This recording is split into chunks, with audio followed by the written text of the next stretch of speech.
السلام عليكم ورحمة الله تعالى وبركاته متتبعينا الكرام، نتمنى تكونوا بخير وعلى خير إن شاء الله. اليوم جبت لكم خبز الدار بالمكسور، يعني خبز الدار بدون عجن وبدون دلك بدون تعب، سهل ماهل، خبز خفيف كما القطن وهشوش وبزاف بنين. بما أننا مقبلين على عيد الأضحى المبارك، على بالي باللي كامل تحوسوا على وصفات نتاع خبز الدار تكون سهلة وسريعة التحضير.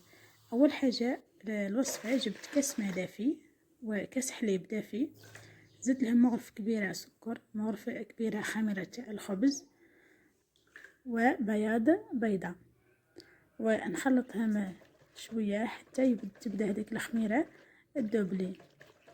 يعني هنا من سعة الكاس نتاعي 240 مليلتر، نتوما استعملوا الكاس اللي حبيتو، المهم يبقى نفس الكيل من الاول حتى الاخر. زدت هنا شويه ملح ونصف كاس زيت نباتي، نخلط مليح حتى ينسجموا كامل المكونات. من بعد زدت انا هنا جبت كاس سميد يكون رطب، يعني بين الرطب والمتوسط، من احسن يكون رطب. حطيت هنا زوج كيسان، هنا زدت الكاس الثاني ونخلط بالملعقه، يعني باش نحاول نذوب هذاك السميد نتاعي في هذيك السوائل هكذا، باش نعاون البغا مكسور نتاعي كي يخلط لي. نخلطهم هكذا مليح. من بعد جبت انا هنا البغا مكسور ونبدا نخلط حوالي من دقيقتين 3، نخلط مليح حتى هذوك الحبيبات تاع السميد يختفيو، ونتحصل على خليط يكون نوعا ما كريمي، يعني كيكون ناعم بزاف. يعني هنا نخلطه هكا مليح، شوفوا هنا القوام تاعو كيف ما يعني جا ناعم بزاف. بعد هنا زدت انا جبت اضفت زوج كيسان نتاع الفرينه، ونبدا نخلط مليح حتى تدخل هذيك الفرينه مع باقي المكونات نتاعي. طبعا انا هنا خيرت سباتيل، تقدروا نتوما تستعملوا الملعقه ولا باليد كما حبيتوا، لكن هنا تقدر سباتيل تكون كافيه. نخلط هنا مليح، ولازم القوام تاعو يكون سائل بزاف كما لاحظتي، يعني نوعا ما يلتصق. بعد هنا زدت شويه نتاع السانوج، طبعا اختياريه تقدروا ما تضيفوهاش. من بعد انا هنا جبت زيت نباتي شويه، دهنت يدي وقاعده نضرب فيه بالطريقه اللي تلاحظوها امامكم. نديرو هذيك الحركه كيما كنا نديرو الخفاف، يعني هنا حتى نتحصل حتى هذيك لاباط نتاعي تكون نوعا ما ملساء، يعني وحدها تشد روحها، يعني نخبطو كما نقولوها. شوفوا هنا القوام تاع اللي تحصلت عليه. بعدين هنا غلفته بكيس بلاستيكي وتعطيته بطرشونه وخليته حتى يخمر لي. هنا بعد ما خمر لي، شوفوا يعني كي تعود السخانه راح يخمر بالخف، يعني هذا الخبز دار ما حش يطلب لكم وقت كبير. وانا هنا بالنسبه لهذه الكميه دارت لي زوج خبزات يكونوا نوعا ما متوسطين. انا هنا درتهم في بلاطو، يعني يكون نوعا ما شويه ماشي كبير بزاف وماشي صغير، ولكن اللي يحبوا يجي طالع بزاف تقدروا ديروا هذه الكميه في بلاطو واحد. واذا حبيتوا تحصلوا على كميه اكثر تقدروا تضاعفوا المقادير.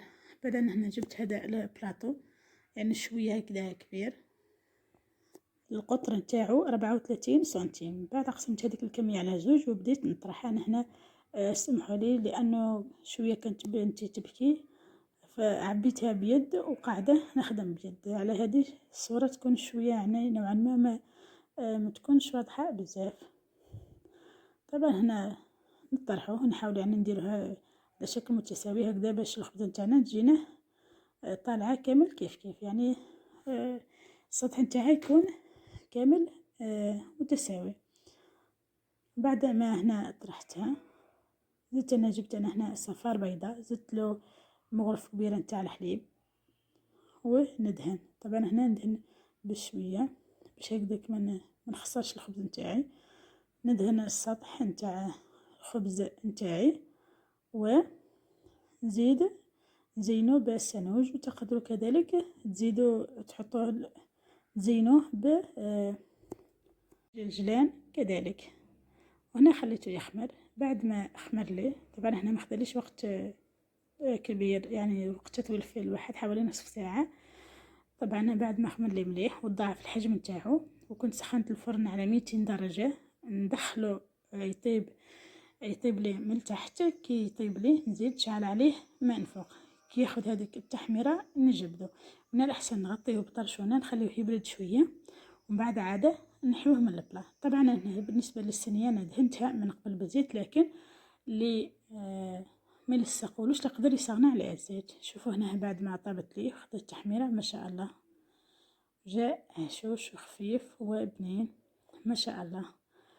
وهنا بعد ما خليته بريد مليح وغطيته كما قلت لكم قسمته، شوفوا هنا النتيجة جاء يعني ما شاء الله خفيف وبزاف بنين وهشوش. يعني هذاك البيض صاف، البيض نتاع البيض والزيت خلاه يكون هشوش وخفيف بزاف. شوفوا هنا يعني ما كي نضغط عليه يرجع. طبعا هذه الوصفة يعني تناسب عيد الأضحى المبارك. نتمنى هذه الوصفة تنال إعجابكم وتجربوها وتخليونا رأيكم في التعليقات. ومتنساوش يا البنات فضلا وليس أمرا تدعمونا بجيم وأبوني للقناة هكذا باش الفيديو نتاعنا يشوفوا أكبر عدد ممكن من المشاهدين، وتشجعوني لإعطاء المزيد. قلكم سلام إلى فيديوهات قادمة إن شاء الله.